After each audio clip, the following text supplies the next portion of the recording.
Hello everyone, I'm Hipster and welcome to my channel. Today's video is gonna be my top 5 coasters I must want to ride. When you're a coaster enthusiast, you spend a lot of time in amusement parks riding coasters. However, I spend even more time online cooning around, watching online POVs or reading trip reports about this amazing coaster in China or some other distant place, for example. So this video will be about those coasters. I really hope I will ride them one day. Alright, starting off the list at number 5 is Starry Sky Ripper at Jiaolian in China. This is arguably the most unusual B&M flyer. It has a straight, steep drop that is a unique feat on flying coasters. Then the train glides through a tall overbank turn, and next comes the signature element, a crazy 540 degrees roll. This inversion and a half looks like it's not gonna work, but somehow it is said to be very smooth and enjoyable to ride. Then you have this big vertical loop that seems pretty intense as well. With the double inline twist roll at the end, the layout as a whole does carry a resemblance to Vekoma's Flying Dutchman such as Batwing at Six Flags America. However, it feels truly upgraded with B&M finesse and the innovative 540 degrees roll. In other words, Starry Sky Ripper looks like a relentless yet graceful coaster and therefore makes the list at 5th place. Moving on to number 4 and the Dodonpa at Fuji Highlands.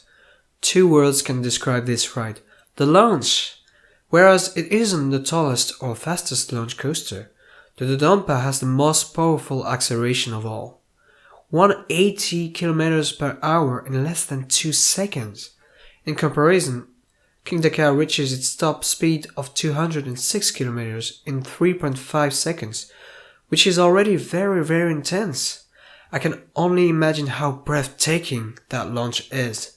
Of course, the insane top hat has been removed and replaced by a gimmicky vertical loop. But even if the Dodonpa is merely a one-trick pony, it is a hell of a trick. My number 3 coaster I want the most is Anaconda at Gold City in South Africa, probably the most photogenic coaster of this list. While it just seems like a modified version of Batman and Ride, it has this gorgeous lush tropical environment and it is said to be one of the most intense coasters of its kind. Richard Bannister, a well-traveled enthusiast who's ridden more than 2,000 coasters, claimed it was his favorite inverted coaster. And he's not the only one. I've read many other reports praising how forceful the ride is. The double helix embracing the boulder rocks might be the best remembered feature of the layout, but for me it is the double corkscrew that is the most exciting part of the ride. Generally on B&M inverts, you have a flat spin and then the train proceeds to maneuver another completely different element. On Anaconda though, the snappy sensation is repeated twice in quick succession, making for an extremely thrilling inversion. In short, the lone Giovanola invert has a generic layout, but executed with incredible intensity and surrounded by an amazing scenery. Coming at number 2 is T-Express, located at Evelyn in South Korea. The last Intamin prefabricated Woody to be built, once held the record for the steepest wooden coaster drop at 77 degrees. But boy, the camelback that follows looks fantastic. It seems to provide that big, fat, sustained airtime sensation I loved on both Expedition GeForce and El Toro, but with a spectacular background as a bonus. At 1.6 km long, T-Express delivers a ridiculous quantity of ejector airtime that seems made of dreams. It does seem really repetitive in the second half, like Baldur indeed, but I love airtime so much that I'm more than ready to forgive the ride for that. Finally, the coaster I most want to ride is Lech Coaster at Legendia in Poland.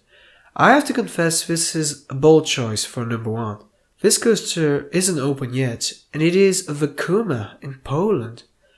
However, Vekoma has made tremendous progress lately.